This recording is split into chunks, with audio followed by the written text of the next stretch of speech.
Sri Lanka possesses a very prominent place on earth because Mother Nature has been generous enough to bestow a bounty of all the necessary things and features upon Sri Lanka.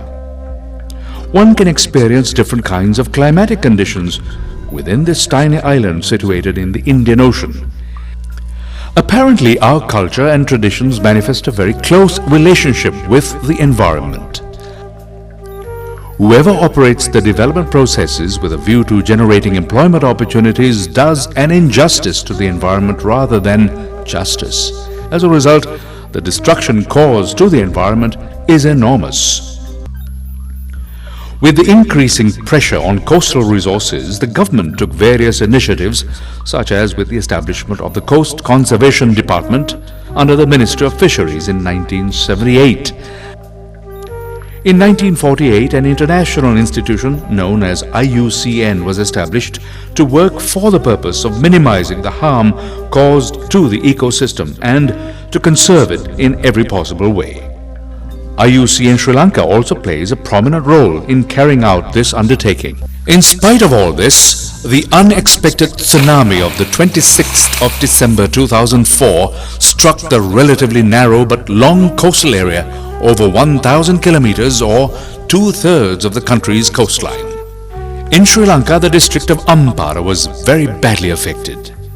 The Ampara district is located in the eastern province of Sri Lanka.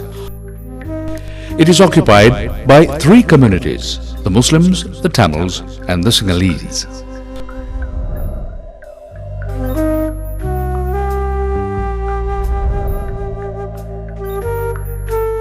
IUCN Sri Lanka Country Office has been implementing long-term environmental restoration projects, providing environmentally sound livelihood opportunities to those affected by the tsunami.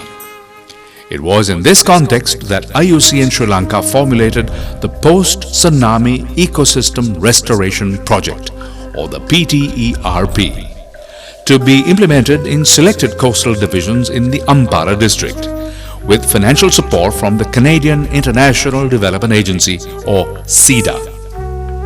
This project consists of 2 major components: restoring the coastal ecosystems damaged by the tsunami, the enhancement of sustainable livelihoods. There were sub-components identified these 2 components: the restoration of coastal and lagoon ecosystems, coastal planting, avenue planting, the removal of invasive aquatic plants, and solid waste management. Sustainable livelihood development included home gardening, poultry rearing, rainwater harvesting, biogas, revolving loan funds, and sustainable aquaculture.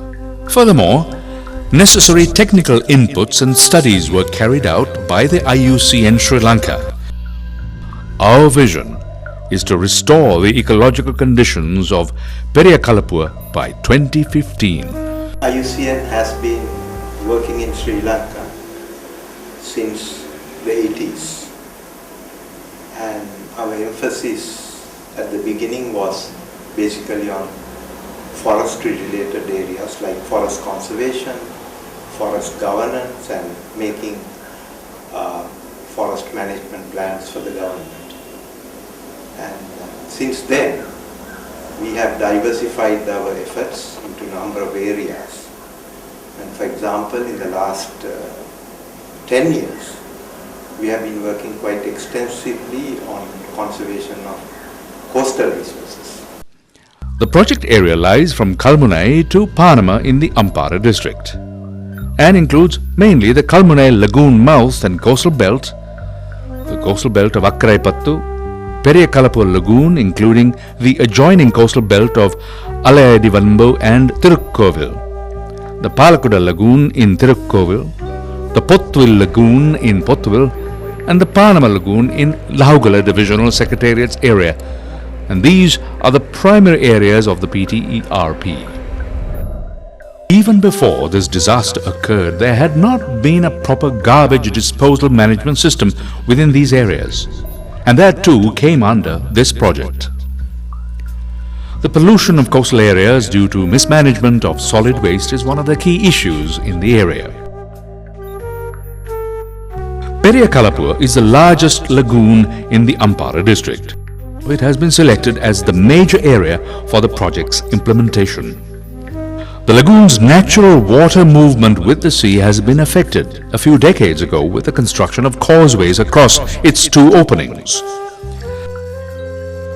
Natural lagoon dynamics involve letting the sea water exchange with the lagoon water and mix together. But this simple, natural process has been disrupted in Batticaloa. Fishing is the main occupation of thousands of local dwellers living on the borders of the Batticaloa lagoon. It is now under serious pressure. As a result of not maintaining sustainable incomes, most of the fishermen in the area have become victims of tsunami and have become desperately helpless. Thirukkovil and Akkaraipattu areas in Ampara suffer from abject poverty, as other nearby areas also do. Due to the long drawn-out civil unrest, the people living in the coastal area have been undergoing numerous hardships and financial difficulties. As one organization alone could not deal with these diverse issues, the responsibilities had to be shared with other organizations working in the field with proper coordination. So Batticaloa Local Coordinating Committee, or PLCC, was established under the chairmanship of the District Secretary of Thirukkovil. The PTERP Field Project Office was established right at the beginning of the project.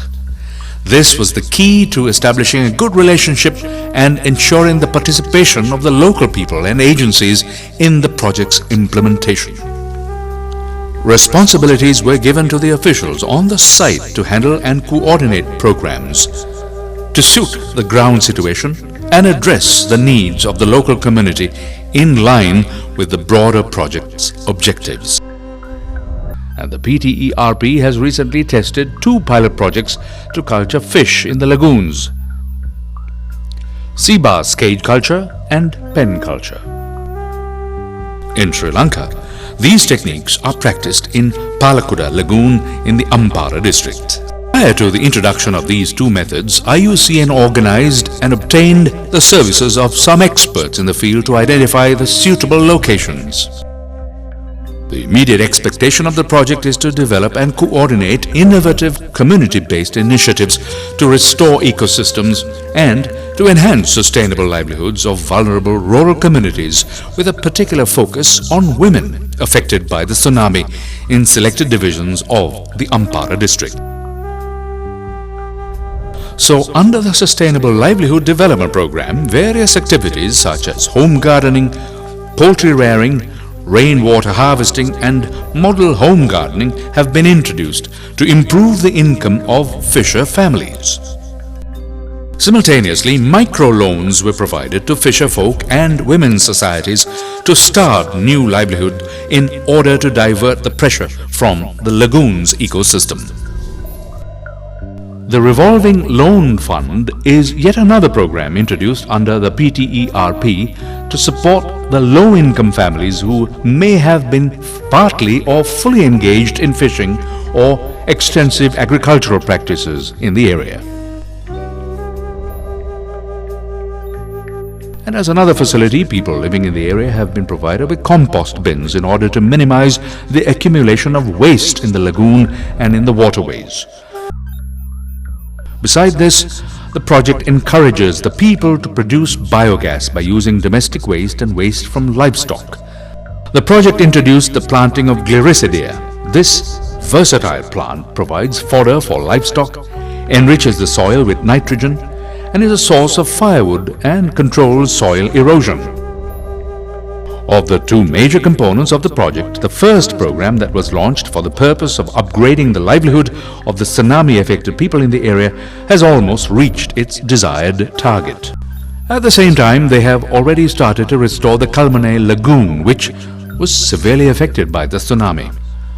After cleaning the lagoon mouth by removing the debris, the lagoon dynamics has been restored, and currently the lagoon is being used for anchoring deep-sea boats.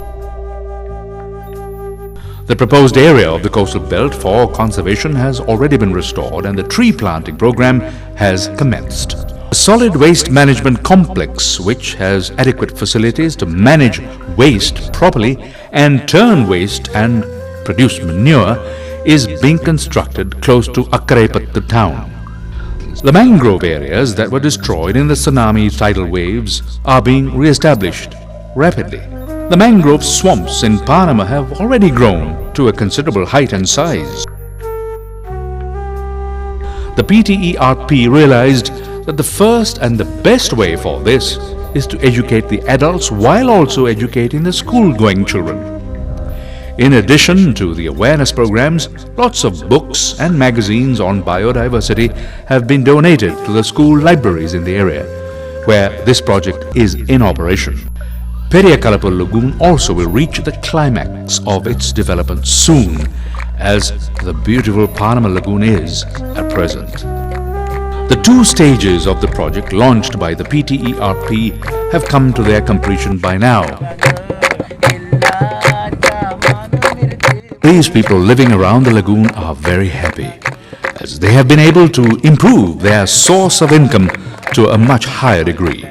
This beautiful evening comes to its end with a song relieving the cares and worries of these people. The honor for this should go to SIDA and IUCN for ushering in this change. The sun will rise over the lagoon tomorrow, opening a fresh way for these people to tread. Man did not weave the web of life. He is merely a strand in it. Whatever he does to the web, he does to himself, said Chief Seattle in 1854